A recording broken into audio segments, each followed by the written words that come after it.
भक्तपुरमा एउटा राजकुमारी थिइन् जसले बिहा गरेको व्यक्ति भोलि बिहान बित्ने गर्थ्यो। एक दिन एउटा मान्छे रातभरि नसुतेर राजकुमारी सुतेको हेरिरह्यो अनि उसले राजकुमारीको नाकबाट दुईवटा सर्प निस्किरहेको देख्यो र त्यो सापहरूलाई त्यही रात मारिदियो। र राजकुमारीको यो कर्स ब्रेक भएको विक्ट्री सेलिब्रेट गर्न बिस्का जात्रा मनाइन्छ भनिन्छ। यो हो बिस्का जात्रा इन भक्तपुर, नेपालको most intense new year celebration. यो जात्रा 8 दिन 9 रातसम्म चल्छ। सबैभन्दा इम्पोर्टेन्ट पार्ट हो लिङ्गो।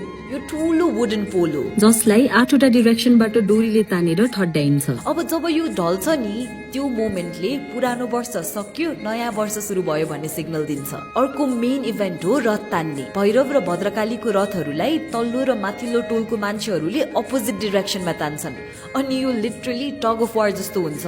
यो नै जात्राको बिगेस्ट हाइलाइट हो। अनि मध्यपुर ठिमीतिर सिन्दुर जात्रा हुन्छ जहाँ डजन्स अफ च्यारियोट्स घुमाइन्छ अनि सबैजना ऑरेन्ज कलरको सिन्दुर एकअर्का माथि लगाएर सेलिब्रेट गर्छन्। अनि अर्को एक्सट्रिम रिचुअल पनि छ जिब्रो छेड्ने जात्रा। यो इभेन्टमा मान्छेहरूले आफ्नो जिब्रो पियर्स गर्छन्। प्रोटेक्सन र ब्लेसिङ्सको लागि गर्ने ट्रेडिसन हो।